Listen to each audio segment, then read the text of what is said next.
som do silêncio absoluto no meio do caos extremo.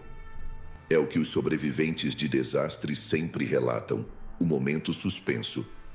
Segundo em que o mundo inteiro parece prender a respiração. Aquele silêncio que vem antes do impacto, o ar pressurizado. Agora, imagine esse silêncio opressor e pesado. Não em uma rua devastada por um tornado, mas no fundo do oceano. Um silêncio que não deveria existir. Um vácuo acústico. Isto não é uma lição de história antiga, é uma reabertura de caso. É uma análise forense moderna, uma autópsia de um milagre. Um estudo de caso de engenharia impossível em escala planetária. O objeto de estudo em nossa mesa, o Mar Vermelho. A evidência principal, um corredor seco, quilômetros de lodo exposto. Arma do crime, ou talvez a ferramenta do milagre. Bilhões de litros de água salgada suspensos no ar. Duas paredes líquidas e colossais, tremendo como vidro. Uma tensão superficial que desafia a própria gravidade. Bem-vindos ao caso Êxodo, a física impossível. Nossa investigação forense não pergunta se aconteceu. Nossa investigação pergunta: o que seria necessário? Que tipo de força inimaginável reescreve as leis da natureza em tempo real? A situação tática é um pesadelo logístico. Para os generais do faraó, é uma perseguição simples. É o fim da linha, uma execução militar de livro. A infantaria pesada, as bigas de elite, a máquina de guerra egípcia. O som deles é uma vibração no chão, um trovão baixo e distante. Inimigo, uma multidão em fuga, um êxodo de civis, desorganizada, lenta, sobrecarregada com pertences e crianças. Eles estão encurralados, um beco sem saída geográfico. Sua frente, o Golfo de Suez, uma barreira intransponível de água salgada. Atrás deles, o som do metal se aproximando, o brilho do bronze. O som inconfundível do exército mais poderoso do mundo se aproximando para o abate. Nuvem de poeira no horizonte é a própria sentença de morte. O ar tem o gosto de poeira do deserto e o cheiro metálico do sal. O pânico é uma coisa tátil, uma infecção que se espalha pela multidão. Um aperto coletivo no peito, a certeza do fim. Eles não estão olhando para um mar, eles estão olhando para o fim de sua história, uma parede azul. A água é a barreira final, intransponível, até que a barreira deixa de ser uma barreira.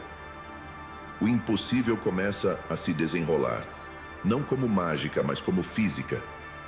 Para dividir um corpo de água, você não precisa de magia. Você precisa de física, mas em uma escala que beira o divino.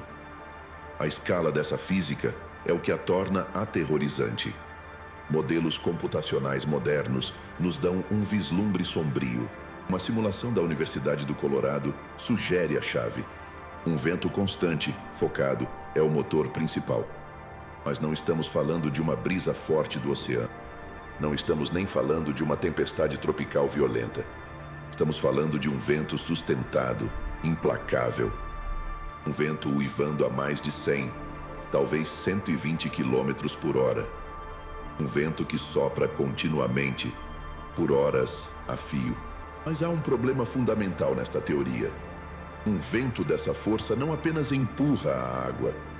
Ele arranca a pele dos ossos, ele destrói. Ele transforma grãos de areia em estilhaços de vidro. Seria impossível para qualquer ser humano ficar de pé. A própria solução seria tão mortal quanto o exército egípcio. Então o vento não pode ser um furacão caótico e abrangente. Teria que ser cirúrgico. Uma engenharia atmosférica de precisão inimaginável. Imagine o escapamento de um motor a jato, com quilômetros de largura. Um fluxo de ar laminar, focado, preciso como um instrumento. Um bisturi de vento cortando a superfície do mar. Esse vento atinge a superfície da água e a física muda. A tensão superficial se rompe instantaneamente. A água não é empurrada gentilmente para os lados. Ela é pulverizada, atomizada em uma névoa densa. Bilhões de litros de água se transformam em uma nuvem de vapor salgado. O nível da água, sob essa pressão implacável, começa a baixar. Mas isso por si só, mesmo com esse vento, levaria dias. A perseguição não tem dias. Ela tem horas, talvez minutos. O vento sozinho, por mais forte que seja, não é suficiente. A primeira arma, o vento, precisa de um cúmplice silencioso. Um fator oculto, esperando sob as ondas. Vamos analisar o local do crime, a cena forense. O Mar Vermelho não é uma banheira de fundo plano e arenoso. É uma maravilha geológica, um lugar violento e ativo. É uma falha tectônica, onde continentes estão se separando. Pesquisas oceanográficas modernas revelaram algo crucial. Cristas subaquáticas, cicatrizes no fundo do oceano. Cadeias de montanhas escondidas sob as ondas escuras. Em certos pontos específicos do Golfo, o fundo do mar sobe drasticamente. O que antes era uma profundidade intransponível de 20 ou 30 metros. De repente se torna 3 ou 4 metros. Uma elevação oculta. Uma ponte natural submersa e esquecida. Agora, combine as duas armas em um único evento. O vento bisturi, focado, uivando a 120 km/h. E esta ponte geológica submersa no lugar exato. O vento sobre-humano ataca a água agora rasa sobre essa crista. A mecânica dos fluidos muda completamente. O atrito do vento agora tem um poder exponencialmente maior. Ele age sobre um volume muito menor de água.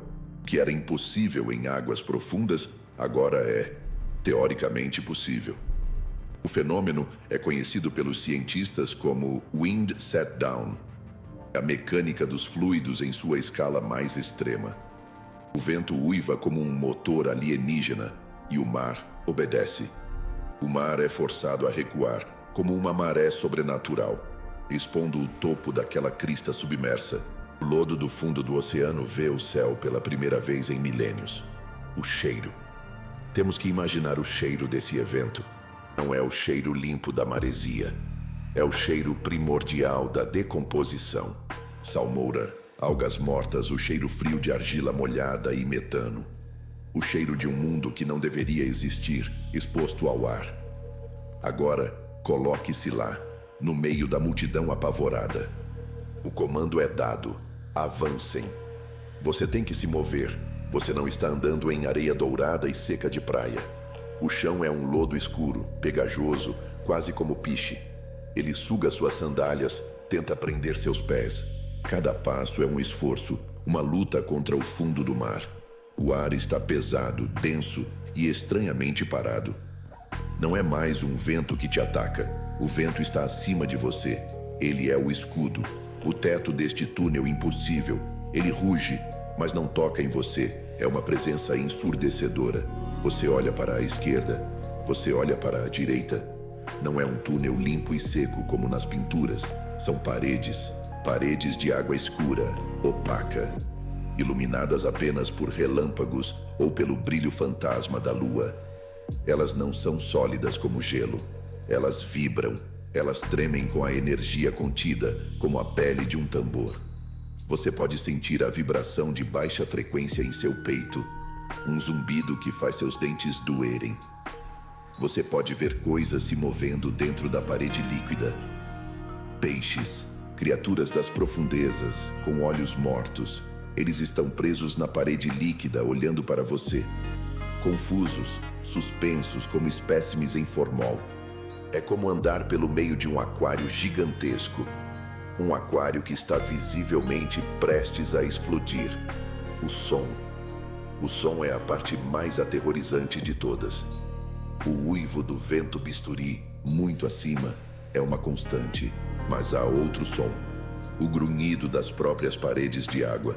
O som de bilhões de toneladas de matéria que querem obedecer à gravidade. Elas querem desabar. Elas precisam desabar. Elas querem esmagar este corredor que não deveria existir. O frio. O corredor é gelado, um frio anormal. A água exposta, vinda das profundezas, suga o calor do ar. Cada respiração que você solta é uma névoa branca e densa. Você vê a sua própria respiração, o sinal de que está vivo. Você pode sentir a pressão no ar, a mesma sensação em seus tímpanos que você sente antes de um terremoto, ou como estar no fundo de uma piscina vazia. O ar está eletricamente carregado, estalando. O cheiro de ozônio vindo da fricção pura do vento. O cheiro de metal queimado, o cheiro de um raio.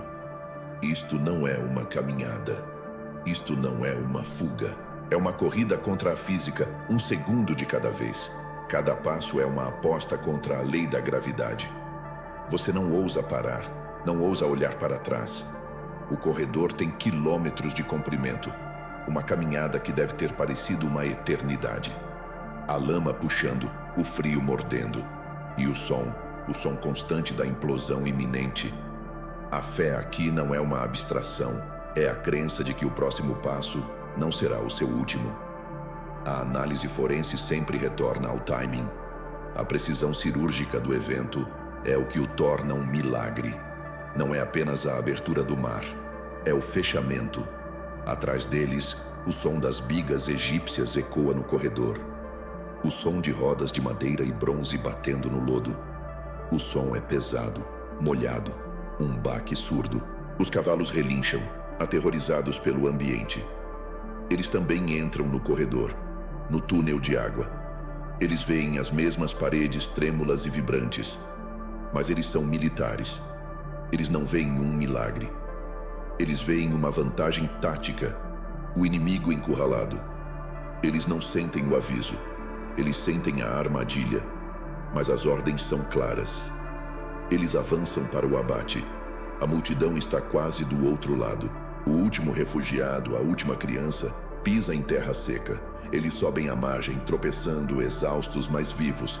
E então, o timing, o clique do cronômetro. O que acontece quando a força que segura um oceano desaparece. O uivo do vento bisturi para. Ele não diminui, ele não morre, ele corta. Como um motor sendo desligado instantaneamente.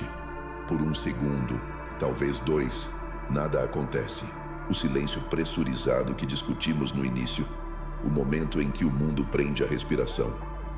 As paredes de água param de vibrar. A gravidade, o rei da física, retoma seu controle. As paredes não caem como uma onda suave quebrando na praia. Elas implodem. Não é a água batendo.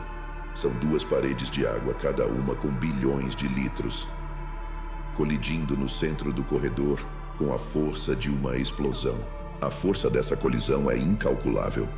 A pressão do ar sendo ejetado seria uma onda de choque, suficiente para ensurdecer qualquer um nas margens. A névoa explosiva da colisão subiria centenas de metros no ar. O som seria como 1000 trovões detonando ao mesmo tempo. Um W-hump ensurdecedor que sacudiria a terra. Qualquer coisa no corredor não seria afogada. Seria pulverizada, desintegrada, aniquilada pela física pura e brutal da pressão hidrostática. As bigas de madeira se tornariam palitos de dente. O bronze seria torcido como papel alumínio. É a física da implosão. Rápida, violenta e absoluta. E então, o silêncio novamente. O rugido da água se estabelecendo, voltando ao seu nível normal. O som do oceano se acalmando, como se nada tivesse acontecido. Quando a névoa se dissipa, quando o sol nasce, o que vemos na cena do crime?